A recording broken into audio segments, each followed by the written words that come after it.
আজ 14ই জুলাই কলকাতা প্রেস ক্লাবে উন্মোচিত হয়ে গেল লাবণ্যর বর্ষা সংখ্যা।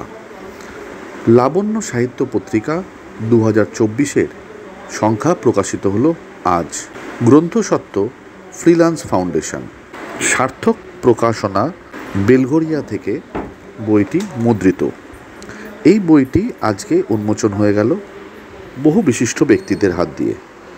এই অনুষ্ঠানের সহযোগিতায় ছিল freelance foundation, Snehaprabha Bhattacharya memorial foundation, ওয়ার্ডস্পিথ কমিউনিকেশন, ওয়ার্ডস্পিথ ইউনিভার্সিটি প্রেস।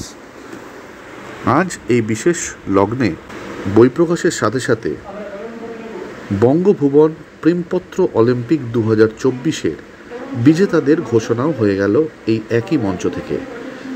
সেই অনুষ্ঠানের সরাসরি সম্প্রচার আপনারা দেখছেন এই মুহূর্তে সত্যম নিউজের পর্দায়। আমরা জেনে নেব এই বঙ্গভুবন প্রেমপত্র অলিম্পিক 2024 আসলে বিষয়টি কী।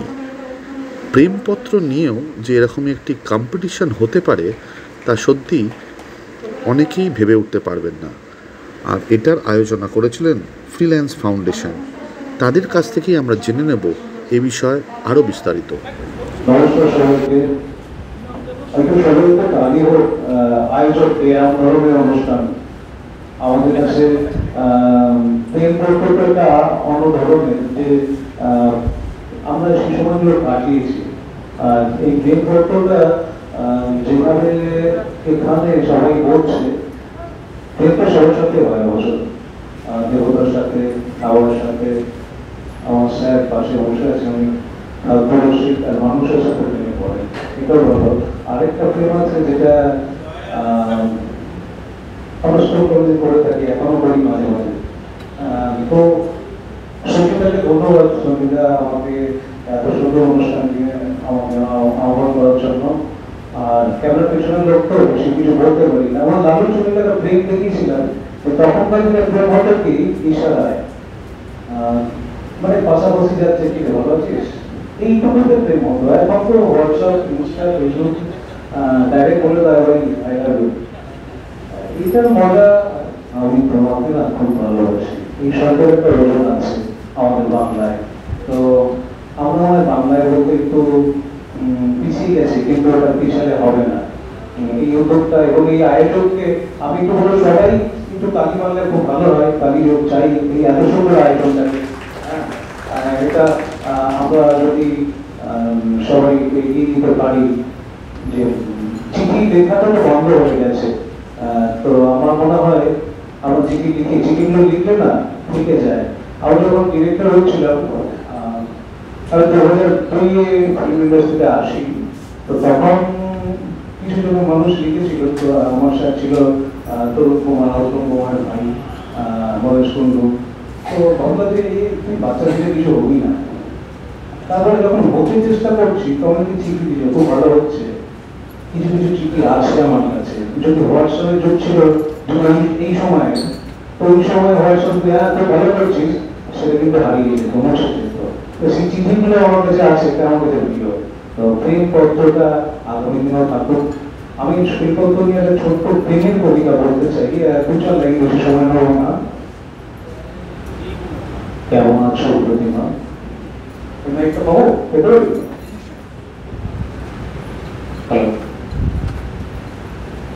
প্রতিমা কেমন আছো? প্রতিমা তোমার শব্দ আমি শুনতে পাই না, তোমার আওয়াজ আমার কানে এসে পৌঁছায় না। বহুদিন হয়ে গেল তুমি হসপিটালের ওই ছোট্ট একটি ঘরে শুয়ে আসো। তোমার শরীর কোনো কথা বলে না, চোখ দুটো শুধু চেয়ে থাকে। জানলার বাইরে থেকে যখন আমি দেখি তোমার, আমার ছোট ছোট চশমাটা ভিজে যায়, কিন্তু কি করবো বলো, আমি বড় অসহায়। প্রথমে তোমার নিঃশ্বাসটা বড় জোরে চলছে, হয়তো তোমার নিঃশ্বাসটা শেষ হয়ে যাবে। প্রতিমা সত্যি তোমার নিঃশ্বাসটা শেষ হয়ে গেল। যাই, তোমার ডাক্তারবাবুর কাছে ডেথ সার্টিফিকেটটা লিখে নিয়ে আসি, তাহলে তোমার এই পচা গলা শরীরটা দমেরা জ্বালাতে পছন্দ করবে না। প্রতিমা আবার নতুন জন্মে তোমার সাথে দেখা হবে। প্রতিমা আমি না তোমায় বড় ভালোবাসি। সবাই ভালো থাকবেন, সুস্থ থাকবেন, একে অপরের সঙ্গে প্রেম তো করবেনই। নমস্কার। অসিতা এবং আমার বন্ধু সুভাষ, এদের সঙ্গে আমি এখানে আজকে অনুষ্ঠানে উপস্থিত হয়েছি। তো আমি শুনেছিলাম যে এখানে লাবণ্য পত্রিকা সম্পর্কে আমি কিছুটা জানি, এখানে আমি মাঝে মধ্যে একটু আধটু লেখালেখিও করেছি। বঙ্গভবন প্রেমপত্র অলিম্পিক 2024 এটা আমার কাছে বেশ অভিনব লেগেছে। বিষয়টা সম্পর্কে যে বললাম, আমি পড়াশোনা করিনি, জানি না, তাই আপনাদের মতো সুধী মানুষজনের সামনে মুখোশকে কি কথা বেরোবে সেগুলো সেই কথা চেপে রেখে আমি একটি, যেহেতু প্রেমের উপরে ব্যাপার, কুন্দেন্দু পত্রিকা কথোপকথন বলে একটা ছোট্ট কবিতা আছে, সেইটুকু শুধু পাঠ করবো, কোনো কারণ নেই।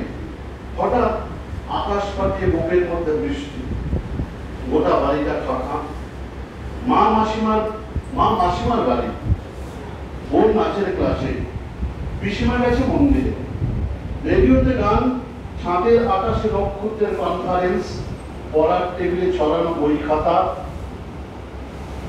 কোথাও থামাতে পারি না মনের শ্রাবণ, ঘুরতে ফিরতে তোমাকে বলে চলছি কেবল একটাই কথা। আজকের এই বঙ্গভবন প্রেমপত্র অলিম্পিক 2024 আমাদের দ্বিতীয় প্রয়াস।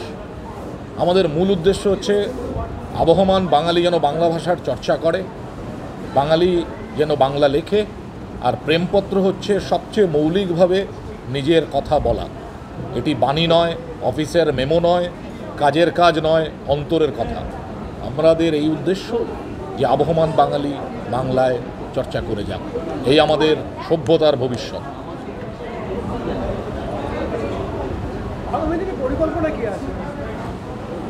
প্রথম পরিকল্পনা হচ্ছে এই অলিম্পিকটি চালিয়ে যাওয়া, দ্বিতীয় এটার আরও শ্রীবৃদ্ধি করা, তৃতীয় আধুনিক মাধ্যম ব্যবহার করে এটাকে যেখানে যেখানে বাঙালিরা আছেন সমধর্মী, কারণ সব বাঙালি এটা হয়তো করেন না। সুকুমাররা একটা কথা বলতেন, ট্যাশ গরু, এরকম পাওয়া যাচ্ছে আজকাল ট্যাশ বাঙালি, ঠিক আছে? তো যারা আমাদের সমধর্মী বাংলা ভাষায় চর্চা করেন, পৃথিবীর যেখানেই তারা থাকুন না কেন, এই আধুনিক প্রযুক্তির দৌলততার সঙ্গে যুক্ত হওয়া, বাংলা ভাষার চর্চা করা। আমরা খুব ছোট সংগঠন, কিন্তু আমাদের মনে হয় আমাদের যে উদ্দেশ্য সেটা ছোট নয়, সেটা খুব বড়।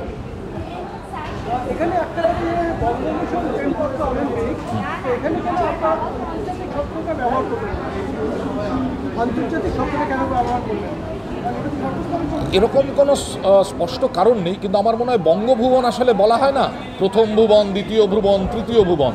তো আমাদের মনে হয়েছে এরকম না করে বঙ্গভুবন মানে যেখানে বাঙালি সেখানেই বাংলা ভাষা, সেই অর্থে।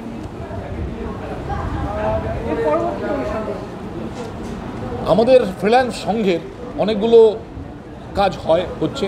আমাদের এই সংঘের মোটো একটু অদ্ভুত। এর মোটো হচ্ছে হারমোনাইজিং ইনকাম, লেজার অ্যান্ড ফেম। তো আমরা চাই যে এটা কিন্তু সাধারণ সংগঠনের মতো নয় যে সদস্য হায়ারার্কি, কর্তা কর্মী এরকম কিছু নেই। আমাদের কোনো সেই মডেলই নাই। আমাদের সঙ্গে বিভিন্ন লোক বিভিন্নভাবে পৃথিবীর বিভিন্ন দেশে বিভিন্ন জায়গায় যুক্ত হচ্ছেন এবং তারা তাদের মতো কাজ করছেন। সংঘ শুধু মৌলিক দর্শনটি দিচ্ছে, আর তার জন্য বিভিন্ন ধরনের যা যা প্রয়োজন, আর্থিক, লজিস্টিক, এগুলো দিচ্ছে।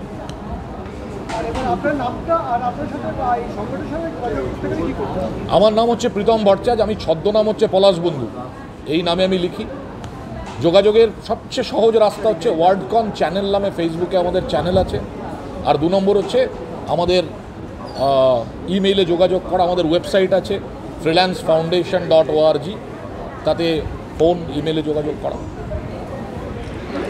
আজকের আমি এই প্রেমপত্র অনুষ্ঠানে এসেছি, আমাদের কলকাতা প্রেস ক্লাবে হলো প্রেমপত্র অনুষ্ঠানটা। তো মানে কি বলবো, এত খুব সুন্দর। একটা প্রেম করলে যে ধরা পড়ে যায় সেটা সবাই জানে, আমরা অনেক ধরা পড়তে বেঁচে গেছি, কিন্তু আজকে প্রেমপত্র ধরা পড়বে না।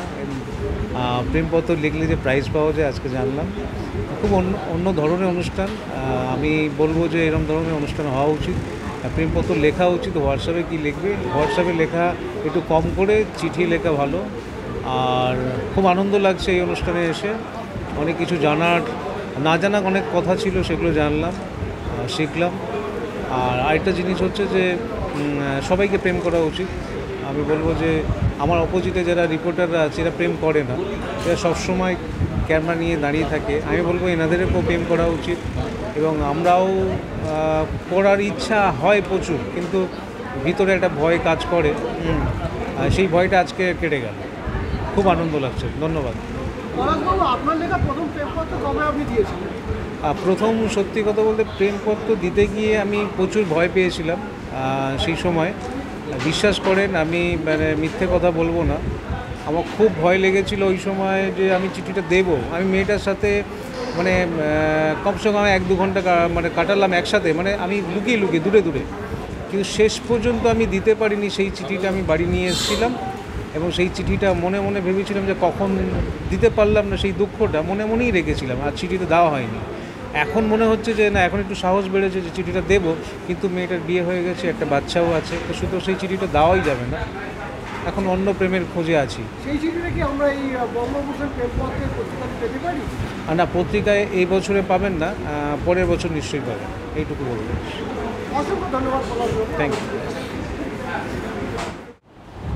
আজকে এই যে প্রেমপত্রের ওপরে একটা প্রতিযোগিতা হলো, এটা তো আপনাদের কাছে নিশ্চয়ই অভিনব লেগেছে, আমার কাছেও খুব অভিনব লেগেছে। কারণ আমাদের জীবনে মাতৃভাষার যে মূল্য, সেটা যে আজকের দিকে হারিয়ে যাচ্ছে, তার বিরুদ্ধে বলতে পারেন একটা প্রতিবাদের ভাষা, সেটা হচ্ছে প্রেমের ভাষা।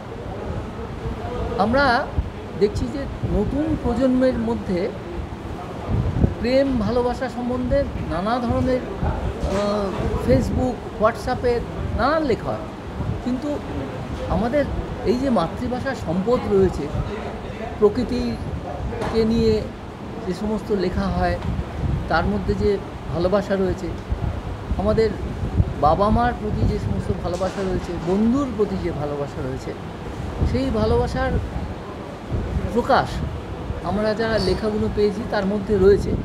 এবং সত্যি আমরা অবাক হয়ে যাই যে এখনও বাংলা ভাষা বেঁচে আছে। কারণ আজকালকার দিনে আমরা উদাস হয়ে ঘুরি না, আমরা সবাই বিন্দাস হয়ে ঘুরি। এটা খুব খারাপ লাগে। আমরা কোনো ছোট ছেলেকে যদি জিজ্ঞেস করি বাঁ হাতটা তোলো, সে কিছুক্ষণ ভাবে, কিন্তু ইংরেজিতে যদি বলি রেজ ইউর লেফট হ্যান্ড, সঙ্গে সঙ্গে হাতটা তুলে দেয়। এটা আপনারা পরীক্ষা করে দেখবেন। ঠিক তেমনি আমরা ছোটোবেলায় যে ধরনের মাতৃভাষা ওপরে লেখা, নানান গুণীজনদের লেখা, সে তো একজনের কথা না বলেই পারি না, রবীন্দ্রনাথ। তিনি যে প্রেম পর্যায়ে যে সমস্ত কবিতাগুলো লিখেছেন, সেগুলো তো আজকালের দিনে ছেলেমেয়েরা পড়ে না। আজকালের দিনে লোকেরা এত ব্যস্ত যে তারা নিজেদের প্রথম যে ভাষা, সেই ভাষাটা সম্বন্ধে অবহেলা করে এবং অনেকে মনে করে ইংরেজিতে কিংবা অন্য ভাষায় কথা বললে, হিন্দিতে কথা বললে বোধহয় লোকেরা ভালো বুঝতে পারবে। কিন্তু সেই পুরনো গল্প আছে, কৃষ্ণচন্দ্রের সবাই একজন লোক এসছে, অনেকগুলো ভাষায় কথা বলছে, মহারাজ তো কিছু বুঝতে পারছেন না। তো গোপালকে বলুন, গোপাল বুঝতে পারছো এটা কোন ভাষী লোক? বলুন আমাকে একটু সময় দিতে হবে। তো সন্ধ্যেবেলা একটা অন্ধকারে গলির মোড়ে গোপাল দাঁড়িয়ে আছে, লোকটা আসছিল, হঠাৎ তাকে গুঁতো মেরে বললো, ধাক্কা দিয়েছে। তখন লোকটা তার মাতৃভাষায় কথা বলে উঠলো, সে কথাটা আমি বলছি না, যাই হোক, তখন জানা গেলো কোথাকার লোক। ঠিক তেমনি আমরা যখন কোনো অন্য ভাষায় কথা বলি, ভেবে দেখবেন প্রথমে আমরা মাতৃভাষায় চিন্তা করি, তারপরে সেটাকে আমরা অনুবাদ করি আমার মাথার মধ্যে, মনের মধ্যে, এবং তারপরে সেটা এই অন্য একটা ভাষাতে আমরা বলতে শুরু করি। কিন্তু আমি যদি একটা ইংরেজি জানা ছেলেকে, বাঙালি ছেলেকে যদি জিজ্ঞেস করি আমার দাঁত শিরশির করছে, এটা ইংরেজিতে বলো তো, সে কিন্তু বলতে পারবে না। তার মাস্টারমশাইকে জিজ্ঞেস করলে বলতে পারবে। সে প্রথমে মাতৃভাষার প্রতি সম্মান জানাতে হবে, আমরা যেন ভুলে না যাই। বিশেষ করে বাংলা ভাষা বলা হয় যে অত্যন্ত সুন্দর এবং সঙ্গীত মধুর, কোমল, অনেকটা এর সঙ্গে তুলনা একমাত্র ফরাসি ভাষায় করা যেতে পারে। সেই জন্য আপনাদের কাছে অনুরোধ যে ছোটো ছোটো ছেলে মেয়েদের মাতৃভাষার প্রতি আকর্ষণ আপনারাই গড়ে তুলতে সাহায্য করবেন। এটুকু বলে আমার বক্তব্য শেষ করলাম। আজকের এই অলিম্পিয়াডের এই অনুষ্ঠান এই সাফল্য সম্পর্কে যদি কিছু কথা বলেন। অলিম্পিয়াডটা আমরা এরকমভাবে ভেবেছিলাম, যেহেতু অলিম্পিক সর্ববিশ্বে, আমরা চাই বাংলা ভাষাও সারা বিশ্বে ছড়ানো। সেই যুক্তিতে মূলত লাবণ্য এবং ফ্রিল্যান্স ফাউন্ডেশনের যৌথভাবে আমরা এই ভাবনা ভাবি। তার ফলস্বরূপ আমরা আজকে দেখতে পাচ্ছি, প্রথমবারে আমরা পেয়েছিলাম কম বেশি 1200, এবার আমরা এটা 1400 মতো লেখা পেয়েছি, অর্থাৎ 1400 মানুষ আমাদের কাছে লেখা পাঠিয়েছে। এটাই সাথে, কারণ বাংলাতে সবাই দিচ্ছে, এর বাইরে আর আমাদের বড় কিছু ভাবনারও দরকার নেই, পাওয়ারও দরকার নেই। এটা কি প্রতি বছরই না, যেহেতু অলিম্পিক নাম দিয়েছি আমরা, তাই প্রতি 4 বছর হিসাব করে 20-তে হয়েছিল, এটা 24, পরবর্তীতে 28-এই হবে। এবং একটা জিনিস ফাইনাল, সেটা পুরস্কার বিতরণী এখানেই হবে। এবং আমরা চেষ্টা করব এই যে তারিখ 14ই জুলাই, এটাকেই আমরা মেনটেন করব, কারণ এটা আমাদের যে ফরাসি বিপ্লবের কথা বললেন, এটাই মেনটেন করবো, এটাই কন্টিনিউ করবো। অসংখ্য ধন্যবাদ। আজকের অনুষ্ঠান নমস্কার, আমার নাম তরুণ চক্রবর্তী, আমি একজন চরিত্র অভিনেতা। মূলত আমার যে পুরনো পাড়া, সেখানেই এই সঞ্জিত এদের বড় হয়ে ওঠা। আমাদের একটা পত্রিকা ছিল উষসী নাম, সেই সময় আমরা এই পত্রিকাটা নিজেরা মিলে, দেয়াল পত্রিকা, পরে সেটা মানে ছোটো লিটল ম্যাগাজিন হিসেবে, লিটল হিসেবে ইয়ে করি। তারপরে একটা দীর্ঘ বিরতি, ভারতীতে পড়াশুনো করেছি, পরে চলে এসেছি ওই জায়গা ছেড়ে, কিন্তু যোগাযোগটা রয়ে গেছে। মানে চর্চাটা আমাদের ওদের মতো নেই, কিন্তু যেহেতু ওরা এরকম কাজের সঙ্গে যুক্ত, তাই আমি সুযোগ সুবিধা পেলে চলে আসি, এবং এটার প্রতি আমার একটা মানে সহমর্মিতা এবং সাপোর্ট আছে আর কি। তো আমি খুব বেশি করে কিছু বলতে পারবো না, বিকজ আমি চর্চার মধ্যেও নেই, আর এদের সঙ্গে আমি খুব একটা সম্পৃক্ত থেকে এদের সঙ্গে সহযোগিতাও করি না। তো উপর চালাকি করে এই বিষয় নিয়ে বলাটার ধৃষ্টতা, তো সেই বিষয়ে আমি খুব একটা কিছু বলতে পারবো না। তবে আমার এখানে এসে অনুষ্ঠানে থেকে এই সময়টা কাটাতে পেরে ভালো লেগেছে। সামগ্রিকভাবে সমগ্র অনুষ্ঠানটা বেশ সাফল্যমণ্ডিত হয়েছে, এবং আগামী দিনে আরও দীর্ঘ সাফল্য কামনা করছি, এইটুকুই বলা। অসংখ্য ধন্যবাদ। আজকের অনুষ্ঠানটা গত 2020 থেকে আমরা এই একই জিনিস করছি। প্রতি বছরই আমরা খুব উৎসাহিত বোধ করছি যে উৎসাহ বেড়ে চলেছে। প্রেমপত্র অলিম্পিক এমন একটা জায়গায় শুধু অল্প বয়সী ছেলেমেয়েদের মধ্যে নয়, আমরা দেখেছি বহু মানে বাড়ির গৃহবধূ থেকে শুরু করে বয়স্ক মানুষ, তারা প্রত্যেকেই খুব উৎসাহ করে এই ধরনের এই ইভেন্টটায় পার্টিসিপেট করেছে। এবং প্রতি বছরই আমরা নাম্বার অফ এন্ট্রিজ দেখছি বাড়ছে, এবছরেও তার অন্যথা হয়নি। আমরা এমনও ভাবছি যে শুধু কলকাতায় নয়, বা ভারতবর্ষে নয়, বাংলায় নয়, যদি দেশের বাইরেও অন্য জায়গায় যেখানে বাঙালি ভাষাভাষী প্রচুর মানুষ রয়েছেন, বাংলা ভাষা নিয়ে তারা চর্চা করেন, বাংলা ভাষাটাকে ভালোবাসেন, ফর এক্সাম্পল বাংলাদেশ, সেখানেও যদি এই রকমই একটা চ্যাপ্টার স্টার্ট করা যায়। আমরা ভাবছি যে যদি এরকমই একটা প্রেমপত্র অলিম্পিকের আরেকটা সংযোজন বা আরেকটা চ্যাপ্টার আমরা তৈরি করতে পারি বাংলাদেশে। তো এই চিন্তাভাবনাটা আমাদের মাথায় এসছে আমরা, এবং এটা একটা অ্যানুয়াল ইভেন্ট, আমরা এটাকে এগিয়ে নিয়ে যেতেই চাই। অসংখ্য ধন্যবাদ। আজকের অনুষ্ঠান সম্পর্কে আমি কি করে বলবো, কারণ আজকের আমরা অনুষ্ঠান আয়োজন করেছি, আপনারা বলবেন তো যে কেমন হয়েছে অনুষ্ঠানটা। যেহেতু এটা বঙ্গভূষণ প্রেমপত্র অলিম্পিকে, আচ্ছা, আমরা মূলত হচ্ছে গিয়ে যে আমাদের যেটা মনে হয়েছে যে বাংলা ভাষার চর্চাটা ছোটো ছোটো ছেলেমেয়েরা তারা লিখছে না, তাই এরকম একটা সাবজেক্ট নির্বাচন করেছি, যে সাবজেক্টটার সম্পর্কে, বিষয়টার সম্পর্কে ছোটো ছোটো ছেলেমেয়েরা যারা নতুন লিখছে, আমরা লিখছি কিনা এটা বড় বিষয় নয় কোনো, আমরা প্রায় শেষ জায়গায় চলে এসেছি, তারা যাতে উৎসাহিত হয়, তারা যাতে লেখে, এবং সেই ক্ষেত্রে আমরা একটা সাড়াও পেয়েছি, প্রচুর সাড়া পেয়েছি। মানে প্রায় হয়তো 1500 লেখা মতন প্রায় আমাকে পড়তে হয়েছে। ভালো হতে পারে, খারাপ হতে পারে, অন্য কথা, কিন্তু লিখছে তো। লেখাগুলো কি সম্পূর্ণই আপনার প্রেমের উপরে ভিত্তি করে? সাবজেক্টটা তাই ছিল, অতএব তার উপরেই আসবে।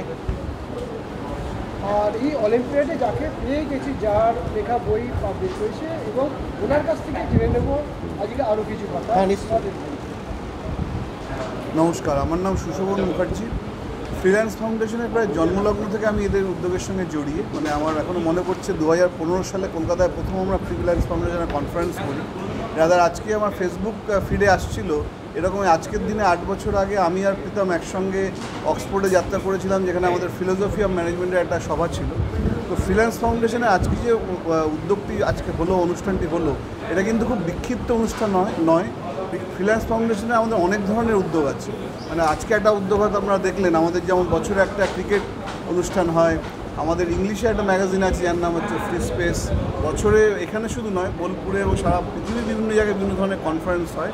তো ফ্রিল্যান্স ফাউন্ডেশনের মোটোটাই হচ্ছে যে ফ্রিল্যান্সমুখী যারা মানুষ, যেমন ধরুন একজন ডক্টর, একজন ধরুন উকিল, বা একজন যিনি প্রাইভেটে পড়ান, তাদের কিন্তু কোনো একটা মাধ্যম নিয়ে একটা প্ল্যাটফর্ম নেই। তো যেমন লেখকদেরও সেরকম আলাদা কোনো প্ল্যাটফর্ম নেই। এই ধরনের বিভিন্ন উদ্যোগের মাধ্যমে যদি মানুষকে উৎসাহিত করা যায়, মানে এই যে ধরুন 1300 চিঠি লিখেছেন লোকে, কিছু লোক পড়েছেন, কিছু লোক ফেসবুকে কমেন্ট করেছেন, তার মধ্যে এর সূত্রের জন্য কিন্তু একটা জিনিস মানুষের মধ্যে উদ্দীপনা তৈরি হয়েছে। তার মানে এই যে নামটাই খুব অদ্ভুত। অনেকেই জিজ্ঞেস করেছেন অলিম্পিক কেন? অলিম্পিক তো জেনারেলি প্রেমপত্র নিয়ে হয় না।